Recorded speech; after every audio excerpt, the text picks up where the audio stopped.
The hills of West Virginia are filled with ghost stories. These stories have been told and retold in some cases for generations. It's easy to dismiss them as stories for kids or a way to pass time in a bygone era. But many of these stories have real-world locations and local history attached to them, and by visiting these locations we might shed some more light on the time periods, peoples, and places these stories originated in. Today we will discuss the tale of the Screaming Hand of Pricketts Fort. First I'll retell the story, then we'll look at the story from a historical standpoint by going into detail about the peoples, places, and events mentioned in the story.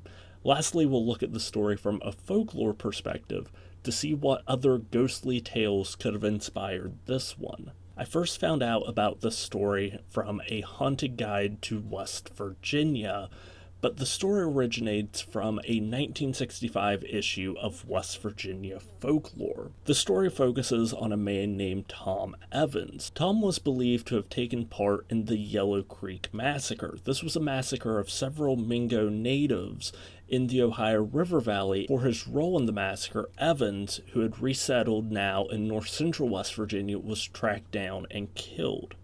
His left hand was cut off either as a trophy or proof that he had been taken care of. Tom's body was eventually brought and buried at the Prickett family cemetery. One night, the peoples of the area were awoken by a blood-curdling scream. Running to investigate the screaming, they found a skeletal hand laying on Evans' grave. The ring found on the skeletal hand confirmed to the family that it had once belonged to Evans. It's believed the Mingos had been cursed with the Screaming Hand and had returned it in an attempt to get the screaming to stop. When the hand was eventually given a proper burial, the screaming stopped, and the screaming has never been reported since. While the story can be enjoyed on its own, there are several historical events and locations mentioned within it. The Yellow Creek Massacre was an actual event that took place in modern Wheeling, West Virginia, in Ohio County, in the area where the Yellow Creek flows into the Ohio River near what is now Wheeling Island. On April 30th, 1774, several settlers invited members of the nearby Mingo tribe to their settlement for a night of drinking and sport. Upon their arrival, the Mingo were ambushed and brutally murdered, after which they were mutilated so that their body parts could be taken as trophies. Of the Mingos murdered, many were direct family members of Chief Logan, who until this point had done his best to stay on peaceful terms and even traded with the settlers. This caused Logan to retaliate, launching several attacks against settlers, which would kick off a conflict known as Lord Dunmore's War, which would eventually include the Battle of Point Pleasant, West Virginia, one of the first battles of the American Revolution. Now, Pricketts Fort was originally constructed in 1774, the same year as the Yellow Creek Massacre, so it can be surmised that possibly the Evans family moved to the area near the newly constructed fort to try and distance themselves from the growing violence in the Ohio River Valley.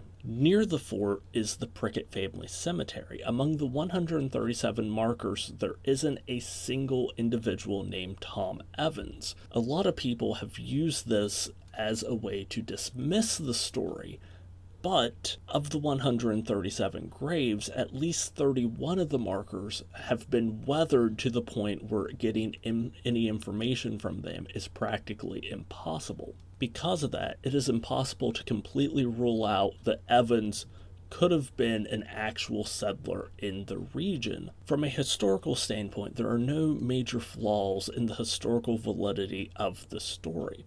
And from a folklore standpoint, this isn't the only account of screaming body parts. The most common story similar to this are the screaming skulls of Britain. It is believed that Britain could be home to a minimum of 8 of these macabre artifacts, with some of these accounts dating back to the 1500s. In 1791, the story of Theophilus Broom was published in History and Antiquities of the County of Somerset. In the account, Broom passed, and he requested that his body be buried in the family cemetery and his skull be kept in his family farm. Later, when the villagers attempted to remove and bury the skull would scream and moan until it was returned to the farmhouse. You also have another account, the Screaming Skull of Thunstead, which acted as a guard dog, shouting at and even chasing would-be robbers that wished to harm the family or property.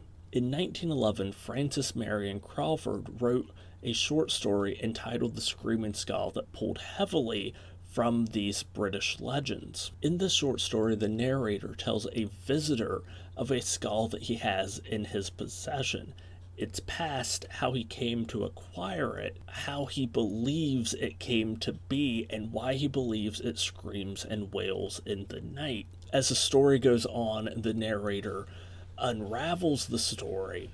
The skull slowly becomes more and more restless until it finally hits the climax of the story. I would highly recommend this short story to anyone that has an interest in adapting folklore and ghost stories into more contemporary short story. And for anyone interested in the horror genre, I would definitely recommend it as essential reading. This story would eventually inspire a film of the same name in 1958, prior to the story of the Screaming Hand being published in 1965. So what does all this mean for the story of the Screaming Hand? The story of the Screaming Hand could have been a story that was brought over by early settlers of screaming skulls, but adapted to this new setting in this new world, pulling inspiration from real places and events as a way of continuing the style of folklore while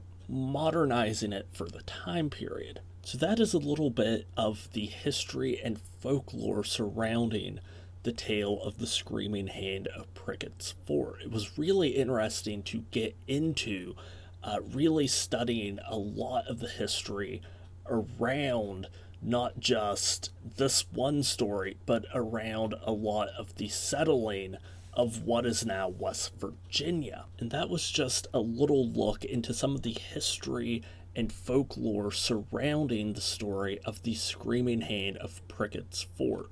Definitely let me know if you enjoy this type of video, and if you had heard the tale of the Screaming Hand prior to watching this video. Also let me know down in the comments if there's any other West Virginia ghost tales that you would like to see me dissect in the same way, and if you haven't yet, hit the subscribe button. But until next time, stay wild, stay wonderful, and I'll talk to you in the next video.